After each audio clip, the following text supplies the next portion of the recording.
Hello, everyone. Welcome to yet another episode of the Career Talks by Welcome Solutions. And in these meetings, we chat with PhDs and other professionals who build interesting careers and who can tell us how they navigate in the job market. And today I have a great pleasure to introduce David Mendes, PhD. Since completing his PhD in cell biology at the University of Coimbra, based on his research at McGill University, David has spent the past 9 years building his career in the medical communication and language services industry.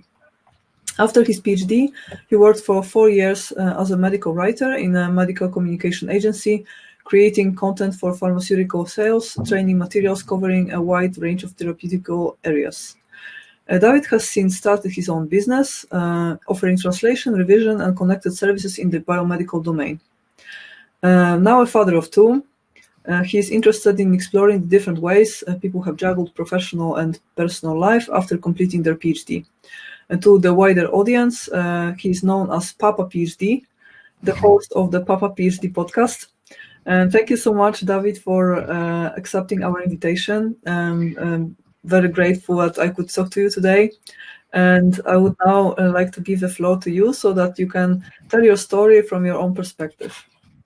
Well, thanks a lot for having me, Natalia. It's a pleasure to be on your channel talking about something that's very dear to me, which is what careers we can have with a PhD, after a PhD, sometimes during a PhD. So you mentioned that, and this is the latest chapter in the story that I have.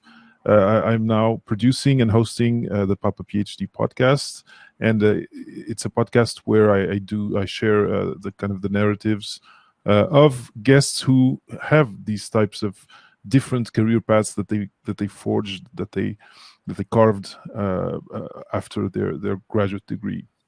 But where what's the origin story? Well, when I was very young, I was always very curious about nature, about how things worked. I like to tinker and build things. It was always, I always had that curious side.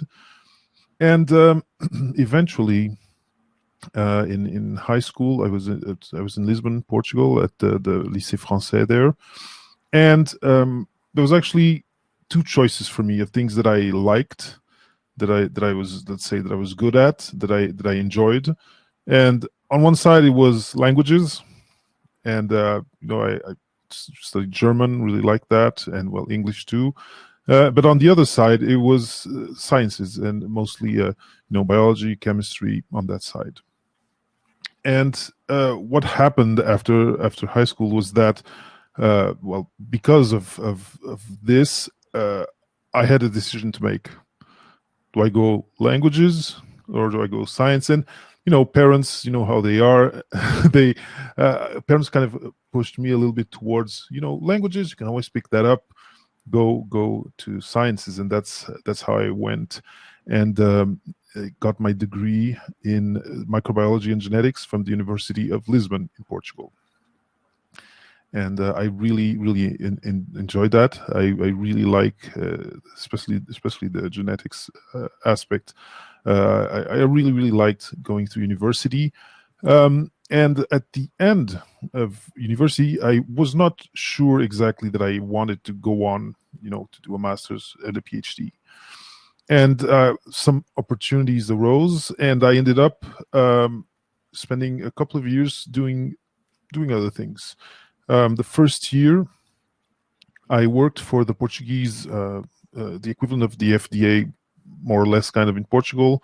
It's called Infarmed, and it's the governmental entity that regulates drugs and things like that. And at that time, they started a program to divulge and to promote generic drugs. It was fairly new in 2000 in Portugal. There was some resistance on the side of the health professional and the medical community in particular. So what they did, they created a team of 15, 20 recent graduates from university. with a bachelor's degree in different domains to go and present, so deliver a presentation throughout the country in the different clinics, like the different public clinics. I don't know exactly the term in English. So I did a year of that, which was great. I myself, by nature, am an introvert, and this really was the first time I was forced to kind of put myself out there in front of an audience, discuss with them, deal with objections. So it was a very, very formative year for me. And at the end of that year, one of the people who was managing the project was a professor at a university, at a private university in Lisbon. And that project was closed. There was a change of government. The project was closed. But this person said, "Look, we need TAs. We need teachers for lab classes in biochemistry and cell biology. Would you be interested in doing that?" And I've always been interested, and I've always enjoyed explaining things, explaining science. So I said yes right away.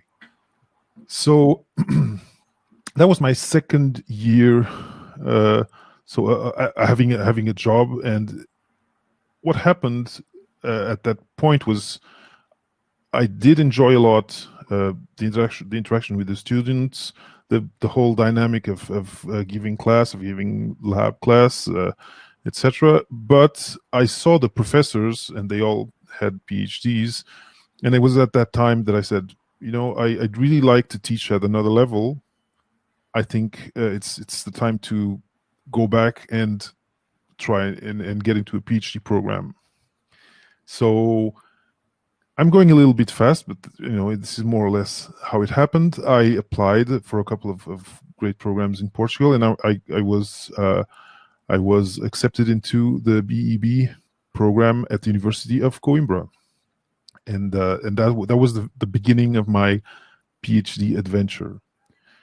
And so for this type of program gave us like 1 year of seminars, and then told us, where do you want to go do the research part of your project? You could be in Portugal, could be abroad. And this is how I ended up here in Montreal. I did my research at the Montreal Neurological Institute, at the Cloutier lab. And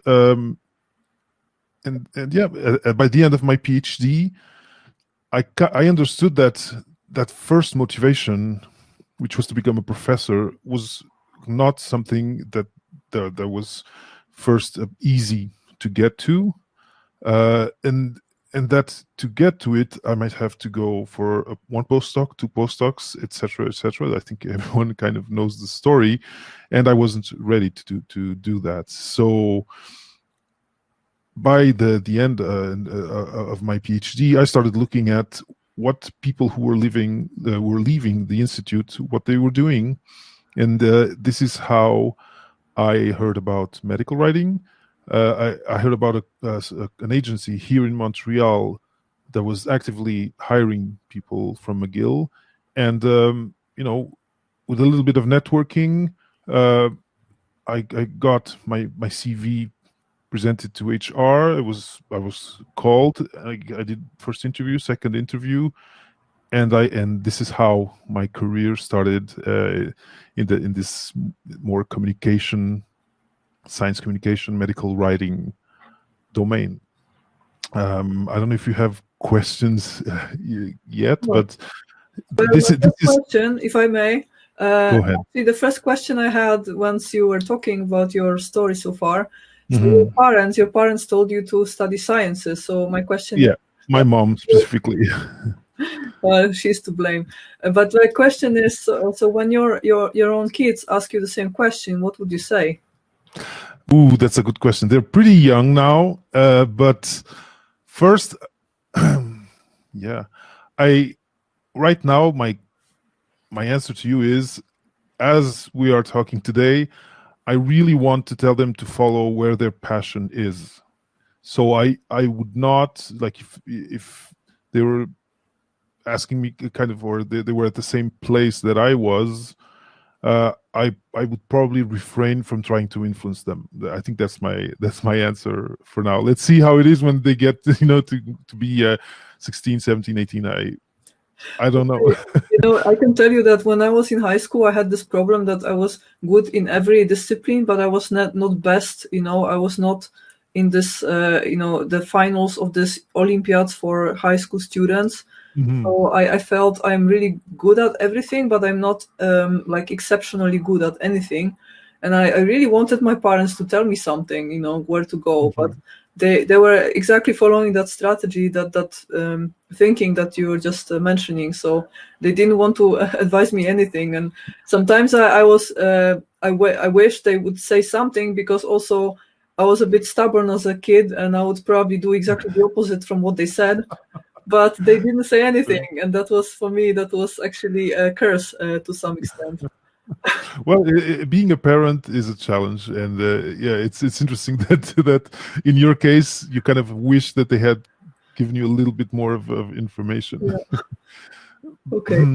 Yeah. So I have one more question about this medical writing. Since Yes. so I feel that since few months, since we have this whole corona crisis, actually, the professions that allow you to become independent of the location, for instance, to work remotely, and actually medical communications and medical writing is one of these areas, they become increasingly interesting and attractive to PhDs, and I can see increased interest in this area. So my question would be,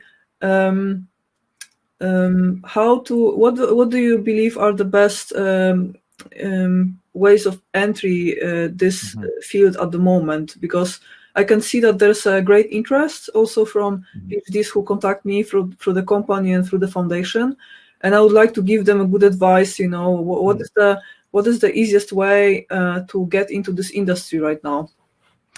One thing that I remember seeing new colleagues arriving, who went to the whole interview process very successfully, and one pattern that I found was that if you start right away during your PhD, either having a blog where you write regularly, or contributing to a magazine, being on an editorial board, anything that's related to writing or editing that you can then show on an interview.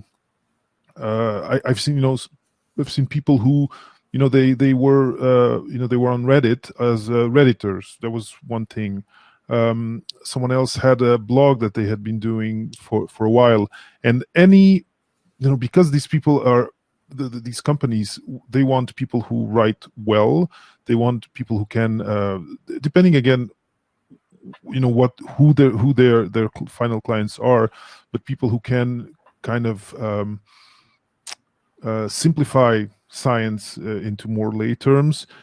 If you can show things that are available online, and where they can see that, okay, this person has been writing already for a while, and they can assess the quality of what you write, I think that would be one of the first and main pieces of advice that I would give. So find a way to start kind of creating a small portfolio right away. That's going to be a great argument that can differentiate you from other candidates. And could I ask you how your business started in this area? And would you also advise PhDs to first go get hired in these agencies hiring medical writers, or would you actually encourage them to try freelancing and starting their own business? So the answer, it really depends. If you have been doing all these other things during your PhD, and you have a lot of things to show and a lot of experience already, you may just try and go get clients on your own immediately. In my case, I really gained and liked being hired into an agency, especially because at this agency, the onboarding, the training was great. So they taught us a lot. You really got, as you got into, because they kind of know how we write, any academic papers, thesis writing, etc. And at this particular agency, they were already very drilled at bringing the person in and teaching them what style they needed to get into. So if you feel that you need to kind of, there's a learning curve that you need to go through to feel comfortable offering your services, then for sure go through go get a job in a team where you can learn. But again, if you're already a prolific writer and you contribute in this publication, I think it's a step that you don't really need. It's not necessary per se. Mm-hmm. Okay, so I'm very curious how your professional life looks at the moment. So since you have your own business, is this having your own projects and working on these projects all by yourself, or do you also have some joint projects with other writers? And how does this look like? And how do you look for clients? Like, I would like to know, how does a week of Papa PhD look like? So it's a very good question. So when I after almost 5 years of working as a medical writer and being eventually a senior medical writer, I got this opportunity to go freelance and to go back to that kind of first love that I mentioned, which was languages. Someone that I knew at a company told me, well, they need a translator there's a lot of work. So if you want, you'll be a freelance, but you'll have like it's going to be a full-time job. And that's when I made the leap. And also what happened is that this client needed me to have some sort of structure, and that's why what's the term that I'm missing the term now? But anyway, I registered a company name, and I got all the the tax numbers, etc., to be able to do business with this company. So the company is me, basically, and me and my clients, my network of clients. What a week looks like? Well, there's basically emails from clients pop up during the week with different projects, be they translation or transcription. One of my clients is constantly sending me a transcription of videos. It's in French, again, in the biomedical domain. I also do a lot of work with the World Foundation for Hemophilia.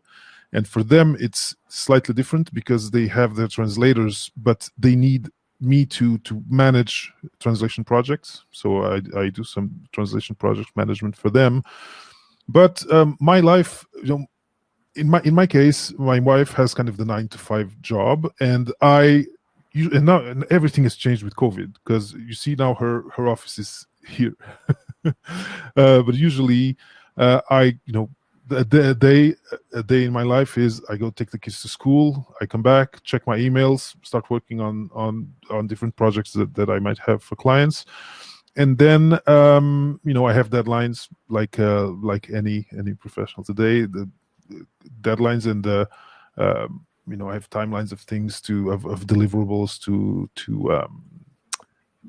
to prepare, etc. And then today, because of the podcast, I always try to fit in a little bit of time to take care of that, be it social media. You know how it is, Natalia. Once you start on one of these platforms, if you want to be seen, if you want to be found, there's a lot of work to do daily. Plus, well, again, a little bit like you, on my calendar, apart from some deadlines, some deliverables, there's also interviews for the podcast, and I try to have a couple of interviews per week on specific days.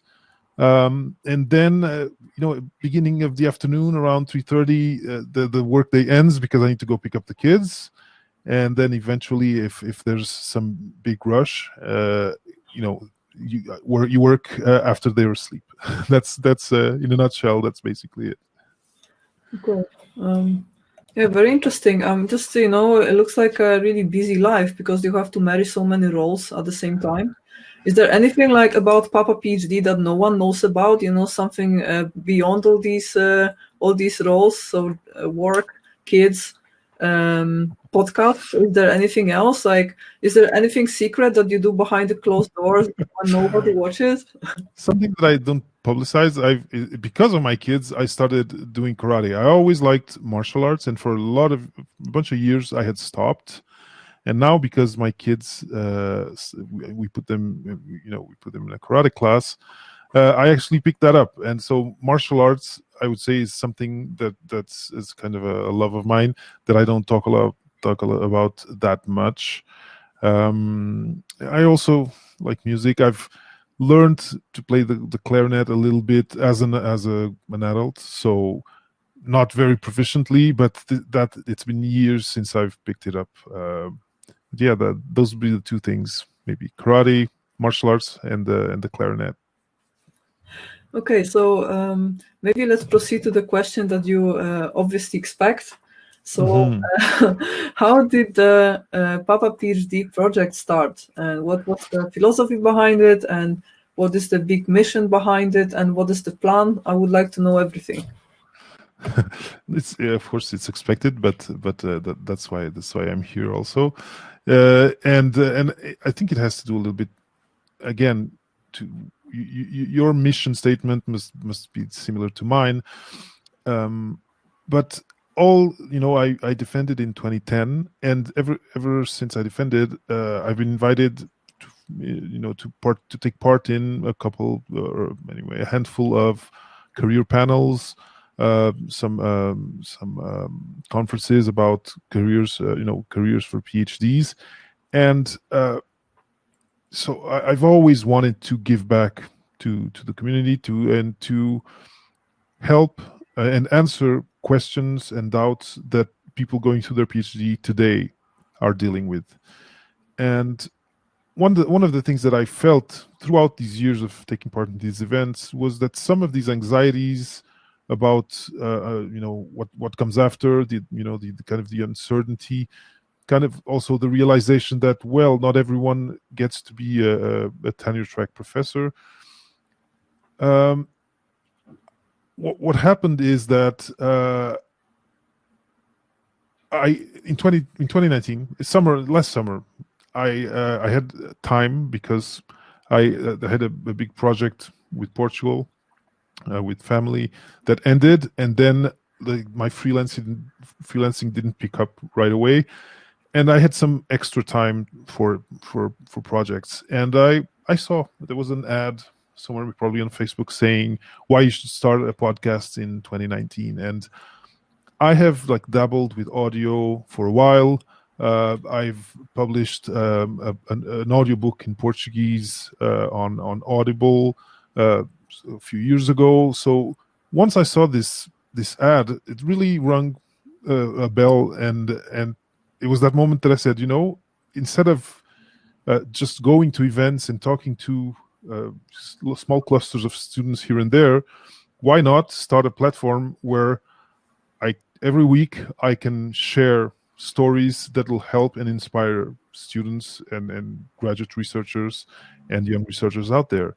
That's basically how it started. So the mission is to try and help them not fall into pitfalls that I may have fallen into while I was in the PhD, and inspire them and give them ideas on how to navigate this transition from the research life and to the graduate researcher life to the professional life, to navigate it more successfully, more peacefully, and to to have more fun and more pleasure in the whole experience. And that's it. I just started going through my network and reaching out to people who had been colleagues when I was in the PhD, and having them behind a mic, sharing the story and asking them some questions, and basically that's how it started. Well, that's very interesting, because it's I think in my case it was a little bit different, actually. If I may actually add something to the story from my own side. So in my case, the fact that I'm recording those conversations is a bit of a by-side effect of the Corona crisis. Actually, I used to talk to people, and I think I can listen, and that's also how I wrote my book. I talked to a lot of people, and then I noticed a lot of patterns, and then I put these patterns together, and I made a story out of it, and I put it in the book.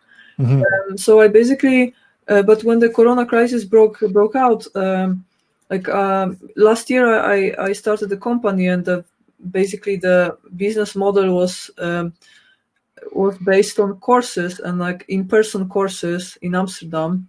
And I started developing these courses last year, and since January I was actually doing them. But then the crisis started, and this whole project got frozen. And at the same time, online there is a big competition in terms of online courses, so it was hard to all of a sudden conquer that market. So I was like, well, what can I do not to lose this time and before the crisis ends, and to actually keep on developing what I'm doing, at the same time, create some good content and make sure that what I do, I just continue developing what I did before.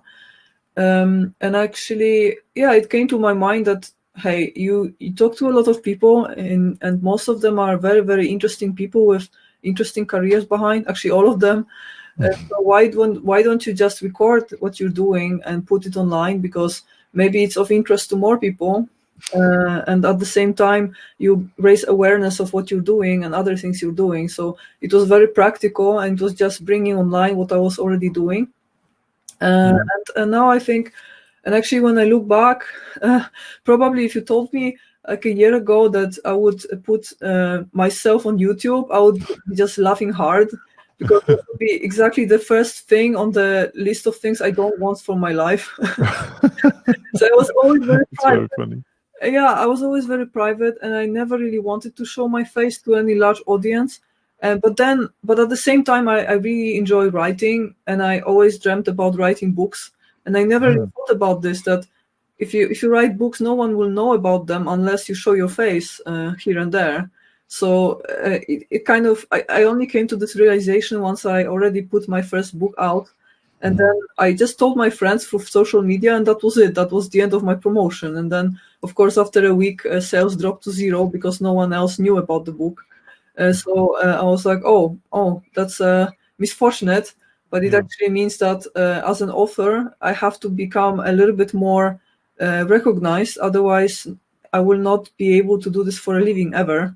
For sure. That was painful realization, because I didn't want to trade on my privacy, but at some point I was like, okay, you either go this way and take this with the inventory and agree to compromise on your privacy, or you have to resign and just get yourself a job that you won't enjoy 100%, and that's what you dreamt about, but your privacy is protected. So I had to make this choice, and I really want to write books, so I was like, okay, well, this is what you have to do.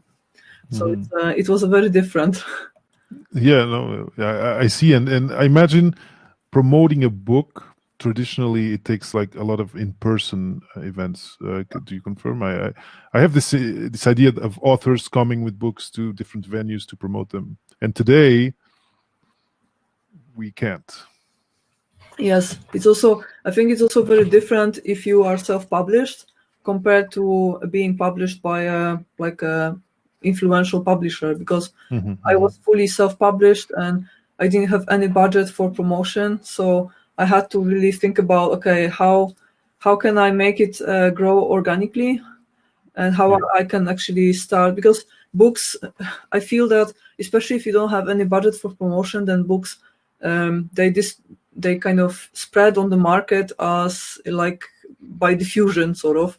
So people, some critical mass of people has to notice it and read it, so that the good news spreads and they are recommended to other people. But you have to get this initial boost and be able to transmit your message to this critical amount of people to start this cascade.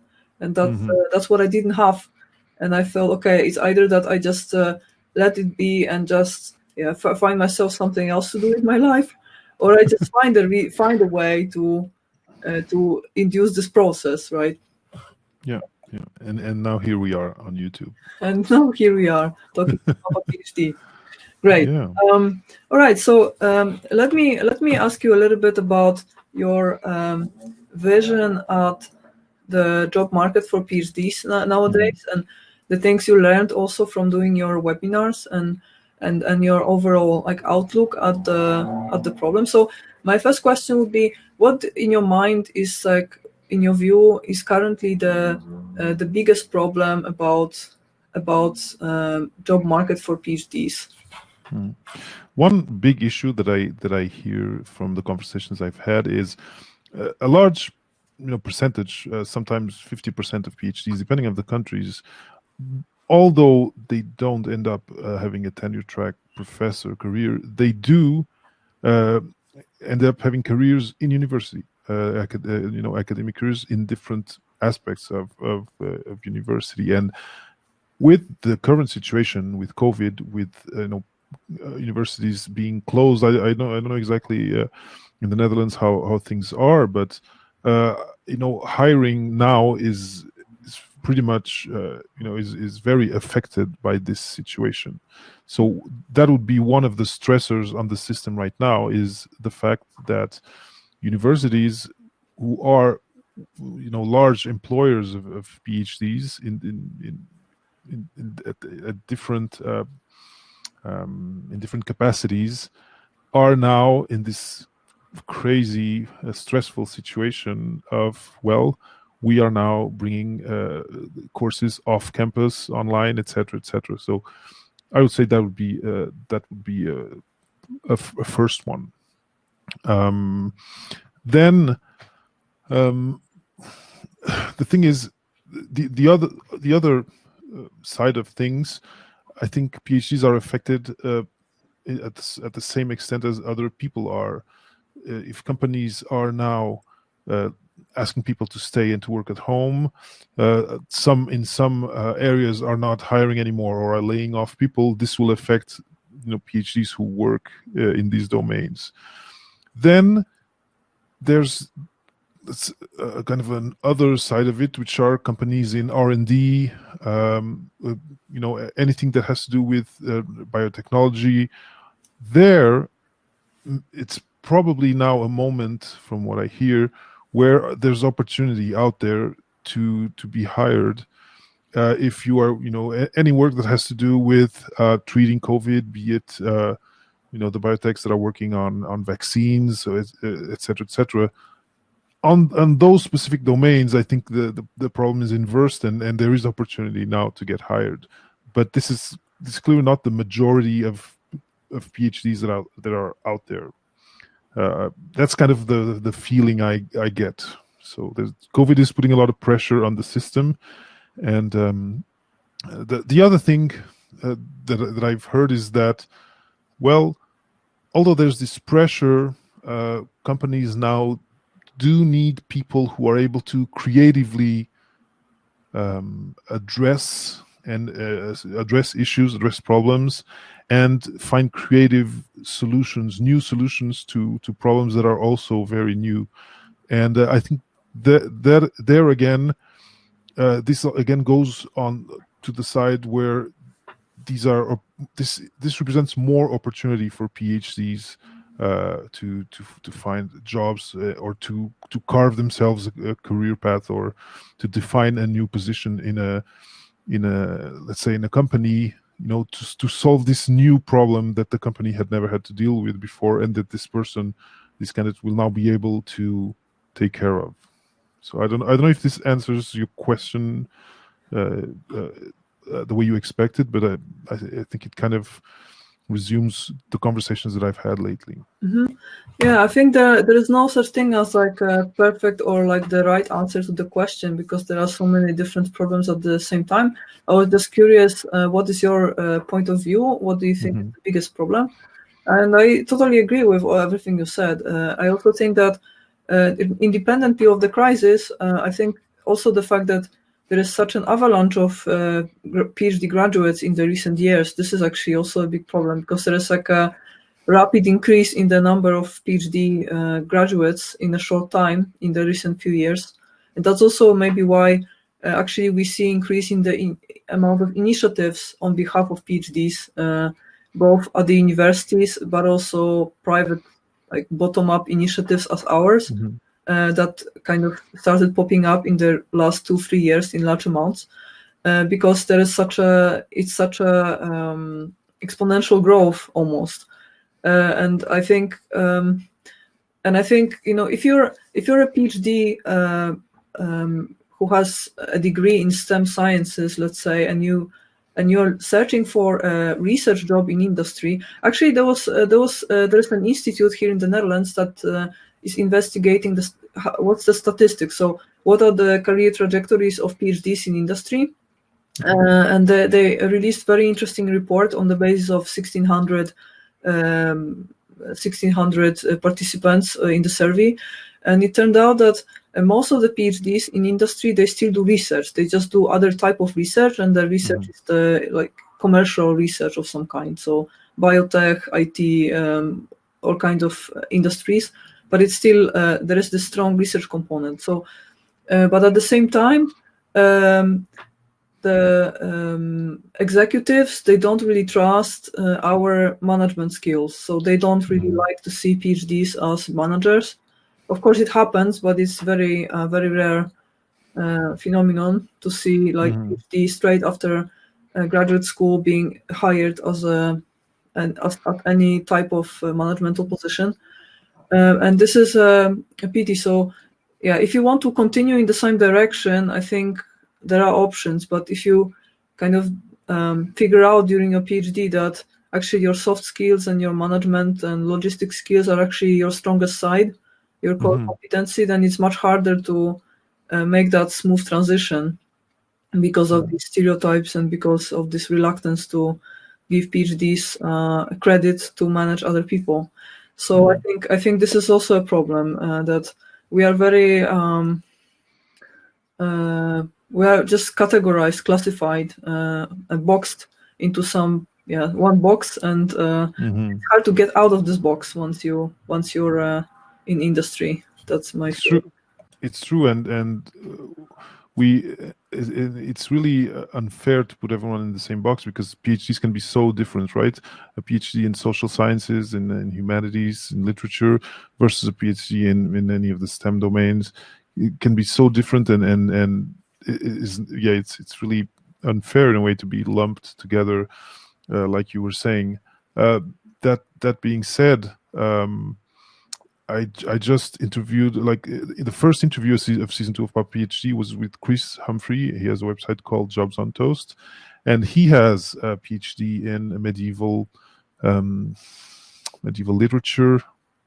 Man, I should know this, but his big break, which now has brought him to be working in banking, was actually kind of the opposite of what you're saying. It was someone at an employer where he was working who saw in the way he dealt with problems, he saw in him the potential to manage this team of people working on this specific problem, this specific project.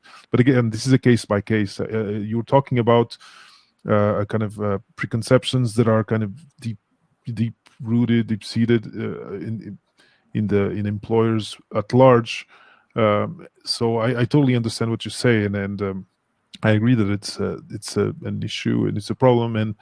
But I imagine and I feel that with again, like you said, the amount of PhDs that are coming out every year, this will have to subside, and employers will know better and better what people coming out of PhDs represent, maybe for their team, for their organization. They will know better and better, because there's more and more of them out there, but it is unfortunate that this image that you were giving, and these preconceptions about PhDs are still very much alive today. Yeah, I myself had some stories when I was looking for jobs some time ago. Yeah, it's been a while now, but I still remember I had really hard time to put myself the way I wanted to be seen, just because of this misjudgment. Okay. Yeah, I was just curious how our point of view might be similar or different, but I agree with everything you're saying. Okay, so let me ask you a little bit more about your podcast. Maybe you could actually also reveal some behind the scenes anecdotes, or I would like to hear some meat, things. For instance, what you learned about do's and don'ts of doing podcasts. Like maybe I learned something for myself as well, or maybe there were some bloopers. There were some things that didn't work, or yeah, some, or maybe you met someone who was quite eccentric. Like, could you maybe what is the first thing that comes to your mind when you think about the whole year, over a year of doing your podcast? Well, the first thing is when you just started, it's the first time you're interviewing people behind a microphone. The first thing that I remember, and it wasn't anything super serious, but is having the feeling that let's put it another way. If you have someone we're talking about an in-person interview, when the person in front of you ask a question and then they close their eyes and they start answering and they're not looking at you anymore. This has happened, and it led to me having, because then I had no visual cue to tell the person that I wanted to interject and ask a question. So it was actually it was still a very good episode, and it was an episode where I had to kind of go through some large chunks of the person's story, cut, and then come in as a narrator. And it actually, now in season 2, I'm doing that on purposely, because I think it's an interesting way to reach the listener. But the first time it happened to me, someone just starting to talk and not stopping, and me having no way to tell the person I kind of wanted to ask a question. That was the one moment I won't forget. It was a bit stressful. Then there's the classic, because I mentioned that the podcast is clean, let's say, in terms of cursing, let's say. But some people, it has happened to me in one interview that there was some cursing that happened, and then I had to go and kind of edit it out. But usually when guests sometimes talk, curse, because that's how they express themselves, they do ask at the beginning of the interview, and then that is fixed. Now bloopers or things like that, I have it has happened to me, to be like maybe 2-3 minutes into an interview, and then looking at my recorder and seeing that I didn't hit record. I think that's a classic with podcasters. It's like you have to hit record before you start.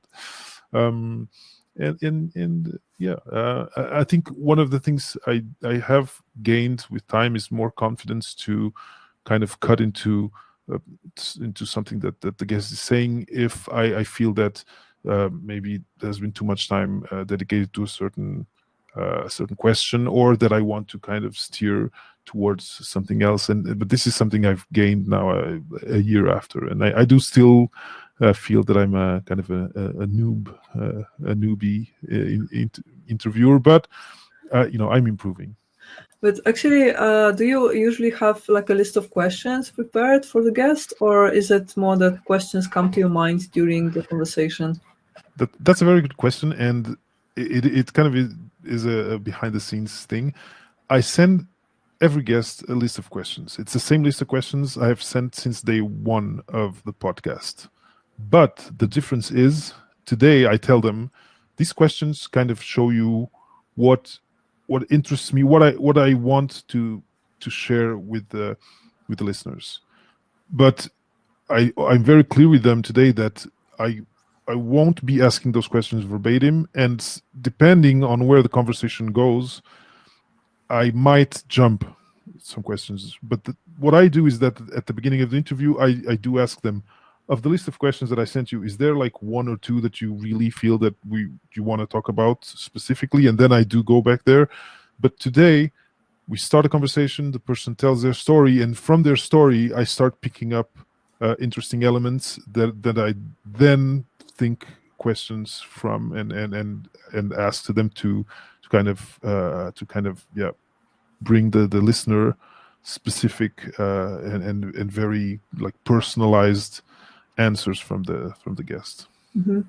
Actually, what I do at the moment is that I send some orientational list of questions that just show the general direction, but I almost never ask these questions. It's just also a plan B, like a backup question in case the conversation is not going anywhere, but that almost never happens. So that's just really plan B. But I think everyone, again, every interviewer has their own style. And the way I see this is that the interviewer is a bit like a photographer. So you want to catch the individuality of this other person, but you also want to show them from a good light. So I also try to always like figure what are their main interests. And sometimes I ask some neutral question in the beginning because I want to see where they naturally go towards. Actually, some time ago, I had an interview where I asked the guest very, very like abstract question. I just wanted to surprise them. So in the beginning, I asked them something completely out of the blue, and then they started talking about their own business. So I was like, okay, well then, that's probably what this interview is supposed to be about their business, because that's why they do interviews in the first place. So the rest of the webinar was almost nothing about their PhD. It was mostly about the business, and it was a very interesting interview. But I mean, I knew from the very start, from the first question, that this is where they naturally direct all their thoughts. So there is no point, get them out of this state of mind. Yeah, for me, actually, there's an episode that was very funny, and it was really cool for me. It was with Drew Slack, and this guest. I was talking with him, and the same as you see different things behind me.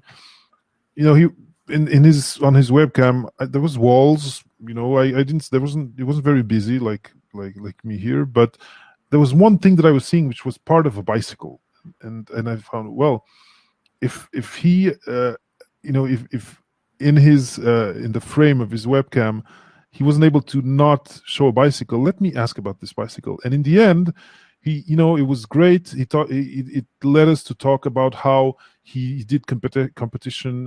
He biked competitively during graduate school, and then how that eventually led to a job in the world anti-doping organization, and all because of just this small piece of a bike that was appearing on the webcam. And it looked random at the time, and then it ended up developing into a whole conversation and into a whole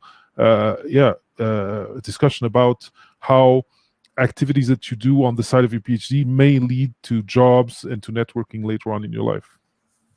Very, very nice.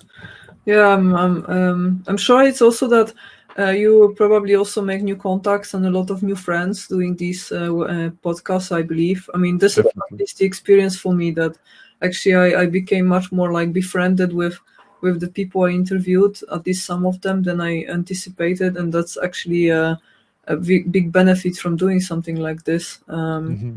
And then they sometimes also bring other people, so they have a suggestion for another guest, so it kind of spreads naturally. That's really nice.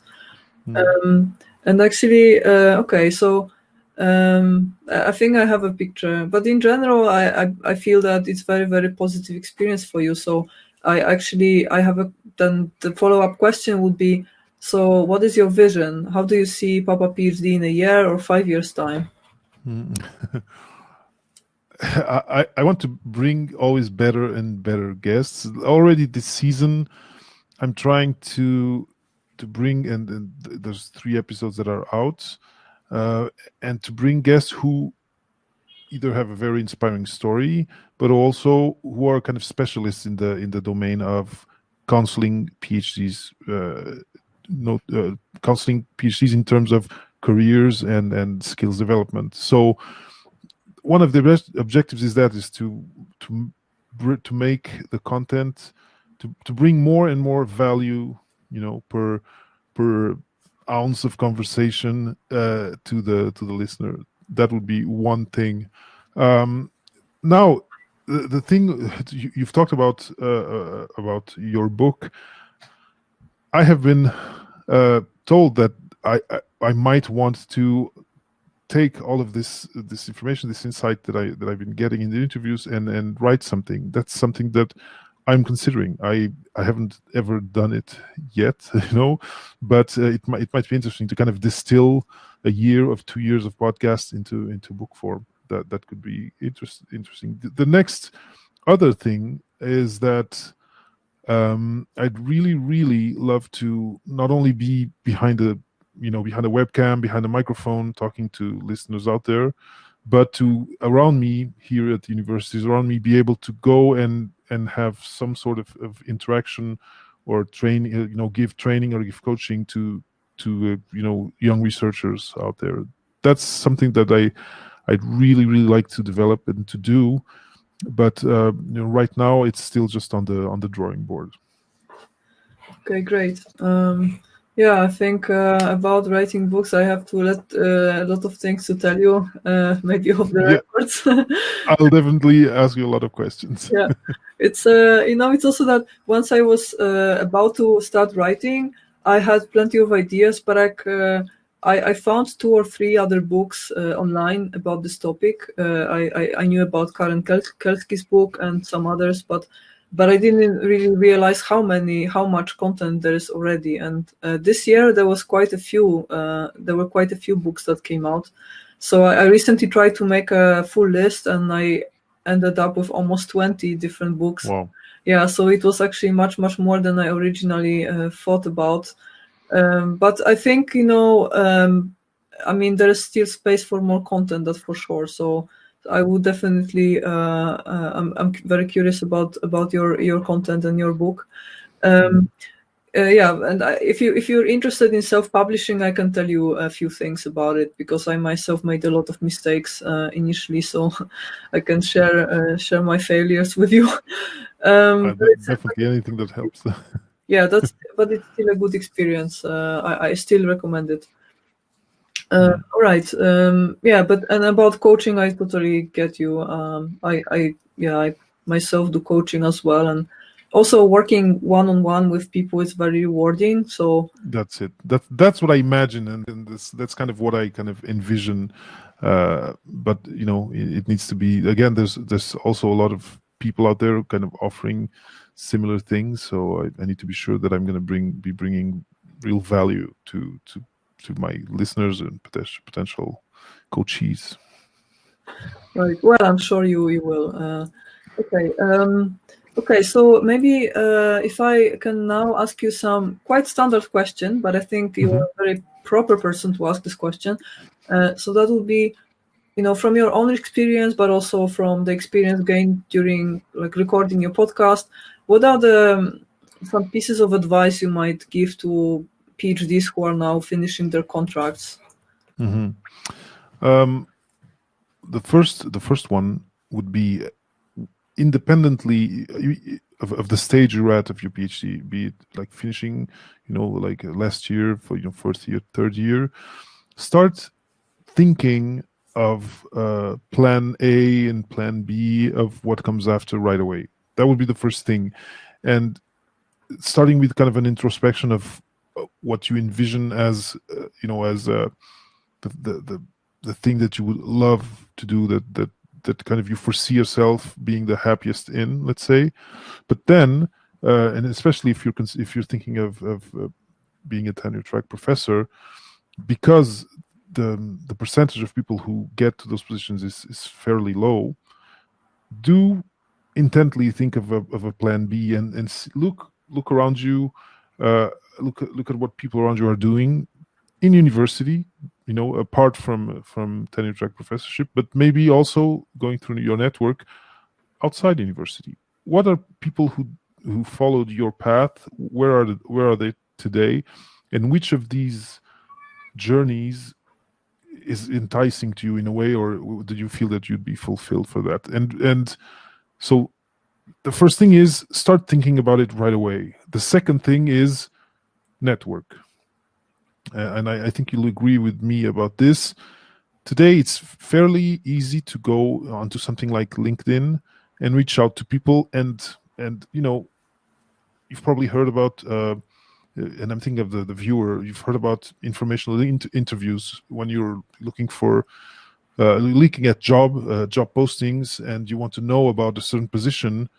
A lot of us have been advised to go to call someone who works in that position, and try to have coffee with the person and ask them pointed questions and try to understand what the reality of that job is. Well, today we're kind of a lot of us are stuck at home, and there's no coffee taking, there's no sharing physical space with someone. But there are, and again, I'm thinking of LinkedIn because it's really geared towards jobs and business.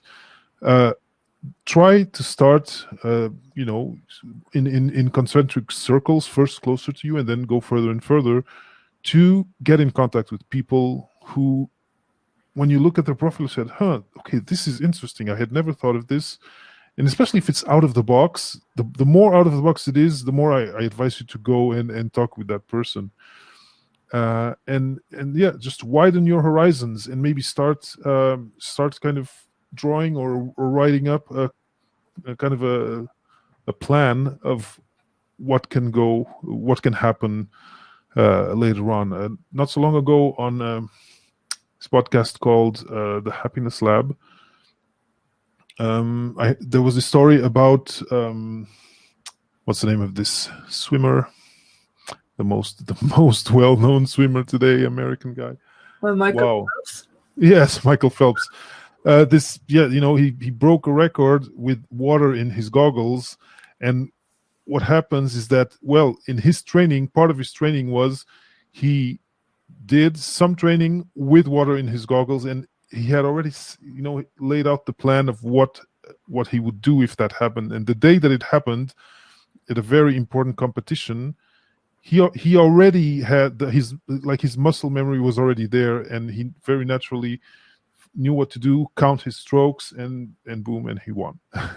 And where I want to go with this is, you may have this plan A that you'd really love, but you will really gain by having put some work on plan B.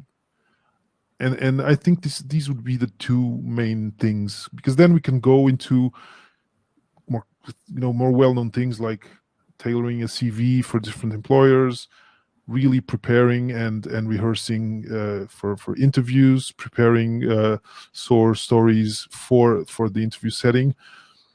But before we get there, just these two that I said, start thinking about it right away and start drawing kind of a blueprint of like at least two alternative universes that might happen and that you'll be happy in.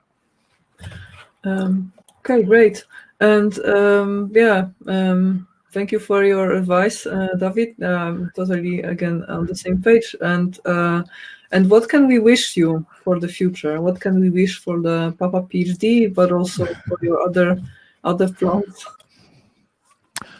Well, thank you. That's I did not expect this question. It's a very nice one.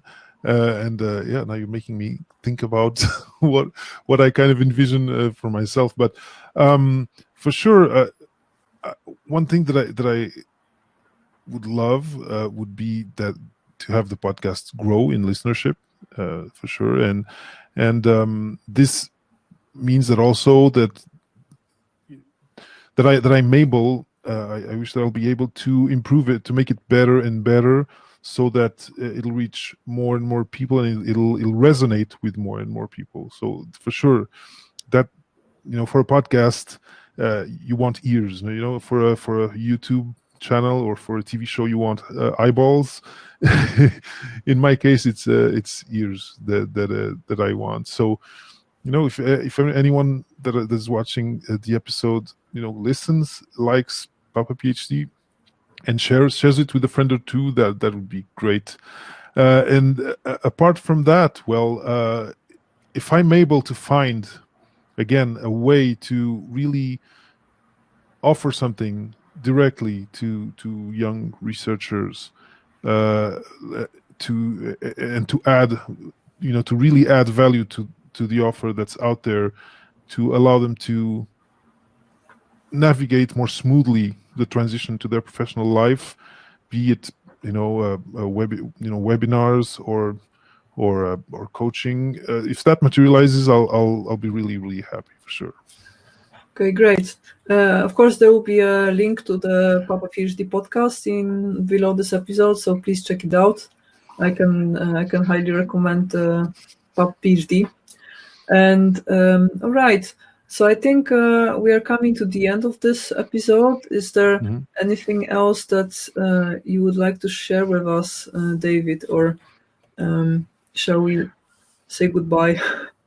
Well, for the viewers, if you like podcasts, if you are curious about what people do after the PhD or even during their postdoc that is not strictly science, just go to papaphd.com or look for Papa PhD on your favorite podcast platform, and you'll find Papa PhD. And also, if you want to follow Papa PhD on the social media, you can go either on Twitter or Instagram. It's at Papa PhD Podcast. You can also find our page on Facebook and see all things Papa PhD over there. And I guess also if you know someone who is really cool and who has a PhD and is a good person to speak to, then of course maybe also suggest to David, right? Definitely, if you have someone like a science business, science / entrepreneurship / professional hero of yours that you'd love to hear this, their story, and some questions asked them about how they carved their path, for sure. Just again, go on the social media, reach out, and I'm always open for suggestions. You know who would be my dream guest? James Franco, because Okay, well, because he's doing a PhD right now. I'm just waiting for him to finish PhD so that I can invite him day one. I didn't know this. For me, I'd really love to have Mayim Bialik on the show. She's a neuroscientist. She has a PhD in neuroscience, and of course, she was she's on the TV series the Big Bang Theory. But I didn't know James Franco is now doing a PhD. Okay, I'll be. We'll need to talk with their agents though. But that'd be really, really cool. Yeah. I mean, have you seen The Disaster Artist? I recently saw it with my mom, and she was laughing so hard. No. Yeah, James Franco is my number one. Okay, I'll have to go watch that. I haven't yet. I highly recommend it, but you will laugh hard. But you have to watch The Room first, like the source material, because the Disaster Artist is about another movie, so it's a making of the movie The Room, who is known as the worst movie in the history of King. And it's actually so the Disaster Artist by James Franco and Seth Rogen. They made a movie about the making of The Room, of the worst movie. Okay. Yeah, it's amazing. You should see it, definitely. All right. Well, I'll try and watch it as soon as possible. Okay, cool. All right. So thank you so much, Papa PhD, for joining us today. I'm very happy that we could see you and we could hear some stories from behind the scenes. And for everyone who would like to ask Papa PhD a question, I think that it's good if you contact him through LinkedIn or any other media, and of course don't forget to check out the webinar, the podcast. And yeah, so I would like to thank you for watching, and of course, if you would like to get more of this content, then you know what to do. Subscribe and comment also on the episode. Please ask us questions, and we will take all your questions. And again, thank you so much, David, for being here with us today, and goodbye. Thank you, Natalia. It was a total pleasure. Thank you. Thank you so much.